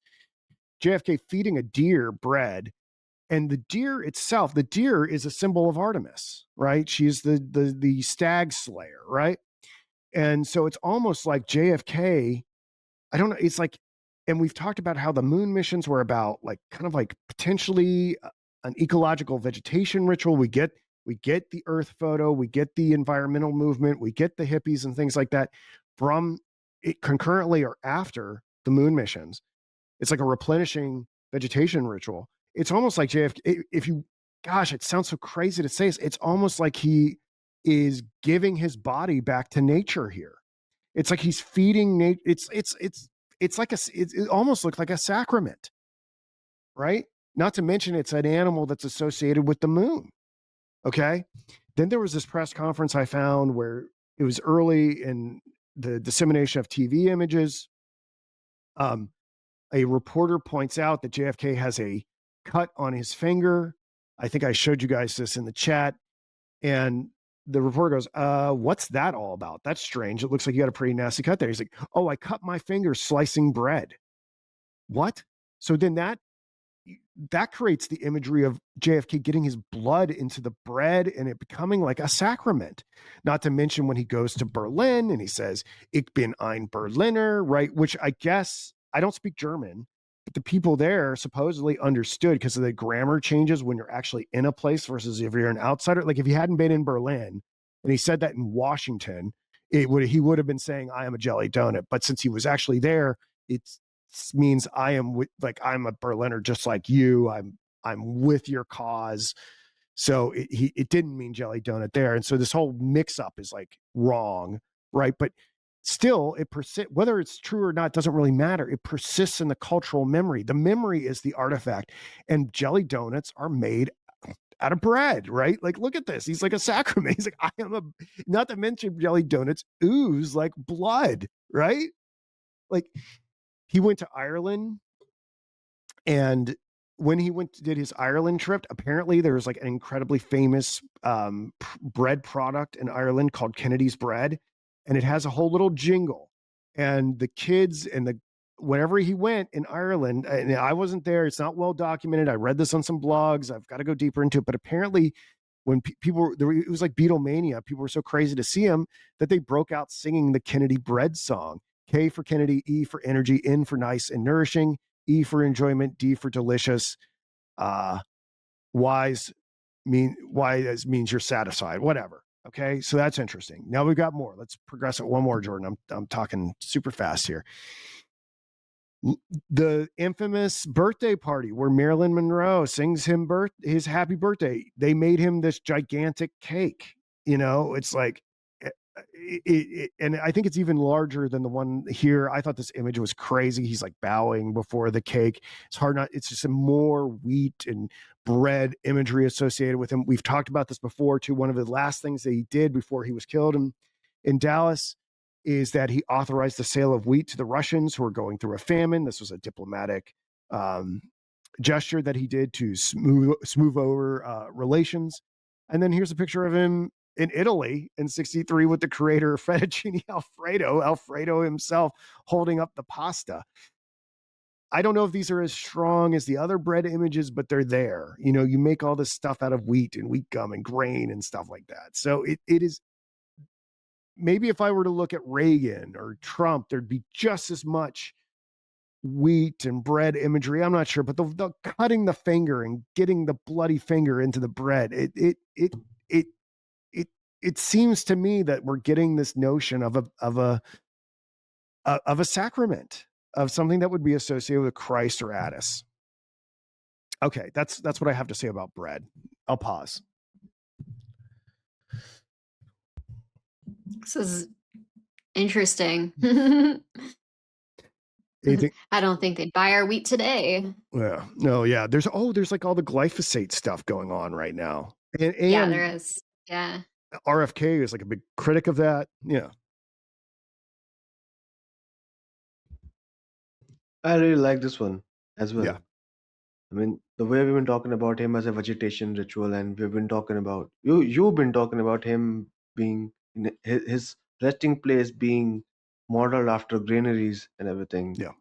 And this is just a good synchronicity. Like the one about his blood getting into the bread and the Jesus thing. Yeah, that makes more sense. I mean, even if it was innocuous at that time, I like it. Yeah. I mean, again, I don't think he intentionally cut his finger, or like the response he gave was so. When I went back and I watched the press conference, it's not like, it didn't seem to me. I'm pretty good at knowing when people lie. It seemed like an authentic response to me. Like he's like, "Oh yeah, I cut my finger." Like it seemed pretty plausible to me. Or maybe that's just cover that he had some sort of occult ritual that he couldn't talk about, but I don't think that's the case. But I love the picture of him feeding bread to the deer, and thinking about it being like a nature communion thing, like that speaks to me. But I don't know. It's like this. How much of this is me projecting onto it, or like this is really the collective unconscious rushing in to take advantage of this imagery? It's a good image. It's a great image. I've kind of cluttered it here with this other stuff, but yeah, I should enjoy nature, feed animals, help grow more trees. Yeah. I mean, his red shoes are probably he's wearing his red slippers, which I didn't really have a chance to think about the meaning of that. I'll have to think about that a little bit. Okay. What's next? We've not talked about the Torbolium extensively. I mean, in addition to the Gali castrating themselves to do the sympathetic magic that would allow them to have the flourishing of the countryside like they wanted, the regular people also got bathed in blood at the Phrygium from the Torbolium, or the consecration of the priests. And this happened on the day of the blood, right, along with that unmanning of themselves. And they also would drink from the symbol, right, which is we looked at how that's a lunar symbol associated with Cybele. And it's just, I don't want to be impolite, but saying, I mean, there's this whole JFK 63 thing. I mean, Jackie made a big part of it, like wanting people to see her covered in the blood. And that's what we see with this Torbolium as well. I don't think Jackie was intentionally doing that at all. But then when Zapruder captures it on film, it's like we're the ones, like, by consuming this footage over and over and over again, we're the ones getting baptized in it. We're the ones consuming it, drowning in it, the images of it. We're not actually allowing some priest to slay it and have it come onto us, but like in a way we're doing something similar by giving so much attention to it.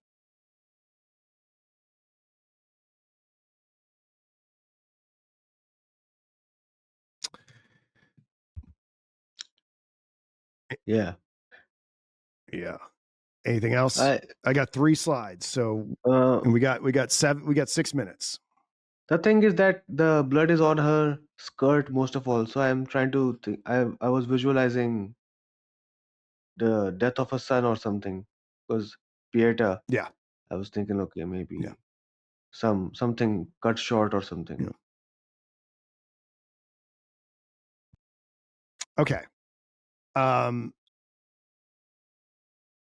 So this, again, we have the Torbolium. I've got an image of Cybele here with the pine cone, which I talked about earlier. I liked what Frazer's trying to say here towards the end is that, I mean, the big thing that he's taken away, that he's trying to communicate, is that the practice precedes doctrine. He's trying to get the doctrine of this Attis and Cybele worship put together, but it's really not so simple. What he's trying to say is that ultimately that people were doing things unconsciously, and then kind of after the fact, people like the priest class or whatever try to cook up the doctrine for why they're doing these things. And he has this quote from the chapter: "For myth changes while custom remains constant. Men continue to do what their fathers did before them, though the reasons on which their fathers acted have been long forgotten." So we're kind of piecing together. I think he might even be saying like that some of these gods and goddesses and their rites and rituals are invented after the fact to try to understand why they keep copying those who went before them. That this might be a possible source of where these people, these personalities, these archetypes come from. So that was interesting. And we've got 5 minutes, so let's go through the last 2, unless you guys want to say something. I feel satisfied. This was really fun today. Can I do the last 2 enjoyed it. slides, or do you need to go? Yeah, we've got a few minutes. Okay, I'll do them real fast because I got 136 here. Same. Okay. This is just a quick comparison chart. I don't need to get too deep into it, but just all the different similarities between Attis, Osiris, Jesus, and Dionysus. We're going to return to this chart as time goes on, but how the primary symbol of Attis is like the evergreen. With Christ, we have the empty tomb and the cross, and looking at all these parallels between their lives. If someone's really interested in this, I want to be respectful of Jordan's time. You can take a screenshot of that and go deeper into it. The last slide is where I want to spend the majority of our time and get some final thoughts.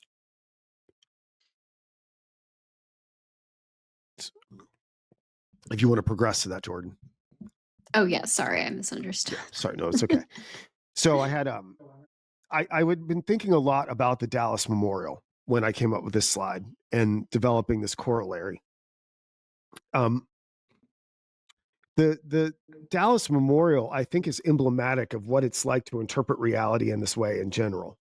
For the Johnson Memorial, what I've gone from thinking it's distasteful, uninteresting, boring, banal, and kind of a symptom of modern decay to actually loving the memorial now. As my knowledge has enriched, it kind of creates this like hologram in my mind. It's like giving me VR glasses without actually having to put VR glasses on. When I have all this conceptual um, uh, artillery and tools now, it's what I'm not seeing. Right, it's the negative space. I'm sure one of the ideas I had for calling this theory is going like the negative space theory or something like that. I guess I'm going with the shadow script corollary right now, but the idea is that like history, archetypally understood, is like this. That in a way, all of it is sort of minimally named enough so that archetypal reality that can come and descend upon it and visit it, but it really cannot be seen or understood until the proper conceptual backlog is given to an individual, and those are the true glasses. So it kind of creates something like holographic vision when you have something like the golden bough to guide you along the way. In fact, Jordan, could you maybe end the show by reading that little caption there at the bottom of the CGI graphic in yellow? Absolutely. And we'll end the show with that. Okay. The shadow script corollary defined. The shadow script corollary posits that major 20th century historical events and monuments function as, quote, sublimated rituals.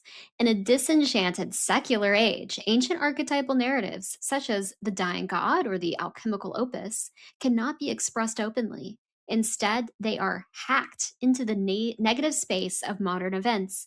The, quote, truth of the event resides in the gap between its mundane, technical presentation and the massive archetypal field it anchors. Thank you. And with that, we'll bring the episode to a close. Thank you so much, guys. Thank you.